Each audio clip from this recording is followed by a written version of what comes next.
Yo people, what's going on? It is Ashley Rak-Su here, and this is a Q&A video. I feel like this might be the first Q&A video I've done in absolutely ages, but we've just had Misfits number 11. Misfits number 12 isn't going to be until January, so I thought it's a good opportunity to be honest and let you lot get to know me a little bit better. So I'm going to go through all of the questions that were put in the tweets. I'm going to answer honestly, or I'm just going to awkwardly laugh and ignore them. So let's just get straight into it. The first question is, Ashley, why are you so overrated? Your only notable win was Kenny and he sucks. How do I answer this question? I actually don't feel like I am overrated. I feel like I'm rated about right. Yeah, so prior to the Misfits top 10 rankings, no one really had me on theirs, but everybody seemed to have King Kenny on theirs, and I always just felt like I should be around where King Kenny is, because I appreciate that clout is a big part of it and I haven't got all the clout in the world. Actually, I feel like I'm just ranked pretty fairly. The Misfits one had me at number 10, and I think that like I would beat a lot of people, and I think I've been quite consistent in creating content for myself and working with the zone as well. So I feel like it makes sense.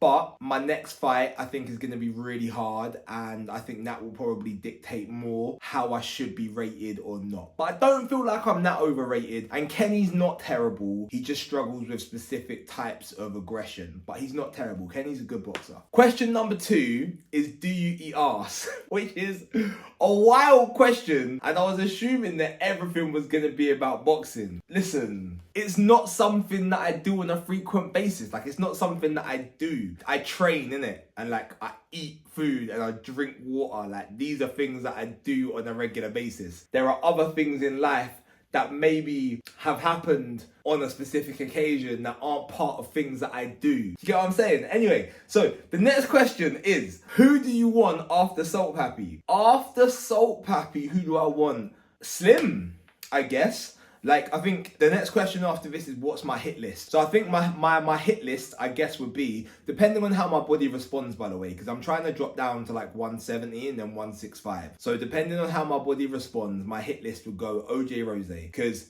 Gabe has had like 12 professional fighting matches across kickboxing and boxing, right? So he's actually another pro as well. He's going to fight Anthony Taylor, cool, whatever.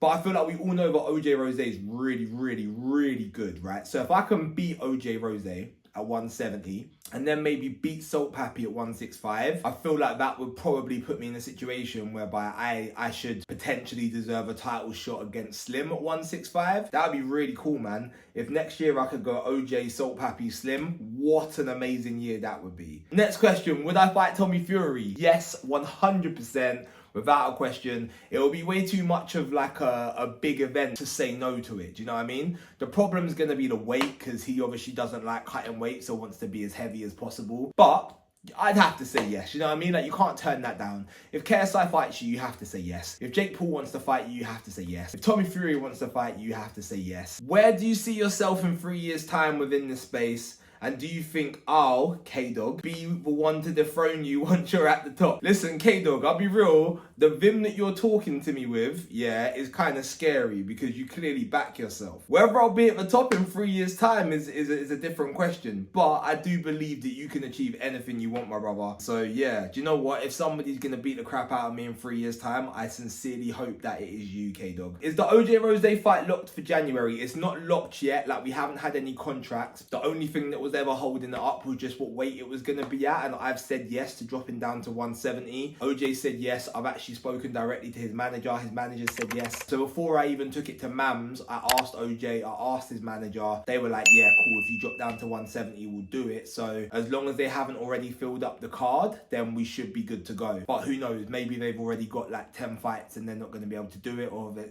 I don't know, innit? But hopefully, I'm acting as if it's going to happen. I'm getting myself ready for it, is what it is. Who would be your top favourite matchup in Misfits if it could be anyone? Jake Paul, man. Beating Jake Paul would be lit. Do you know what I mean? Jake Paul at light heavyweight, if I beat him up, that'd be dope. Would you rather give up making music or boxing, and why?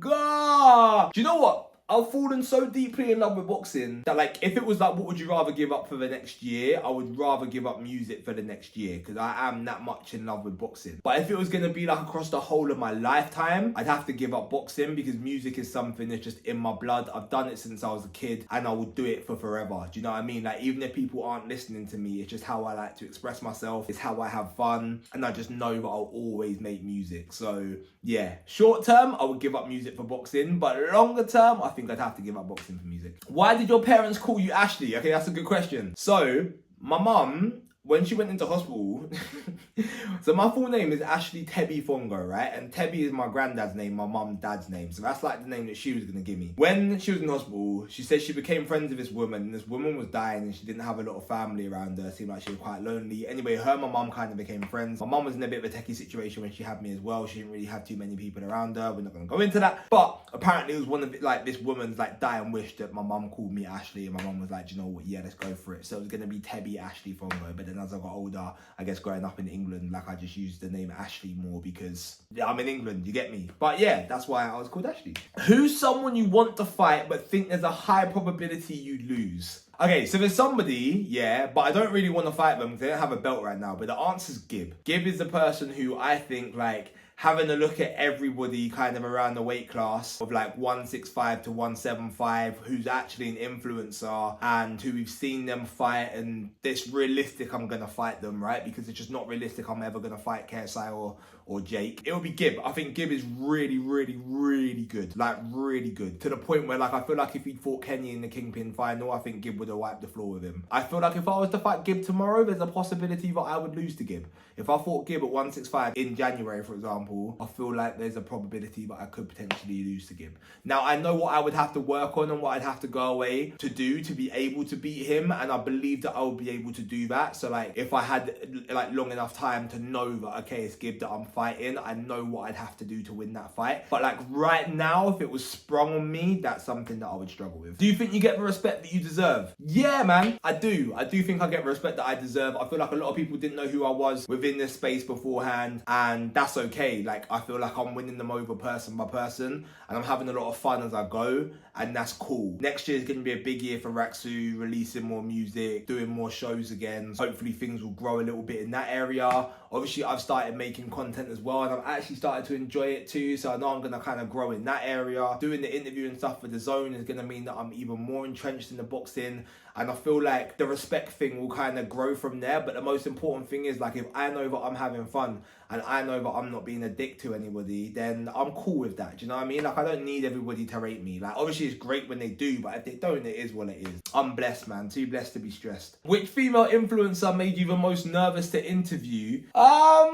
None of them really, to be honest with you. There was one interview that happened at Misfits by Layla Lazel. Like, she interviewed me and I was like, Ross. All right then. Nah, I'll be real. There's not really any of the women fighters that I'm into like that.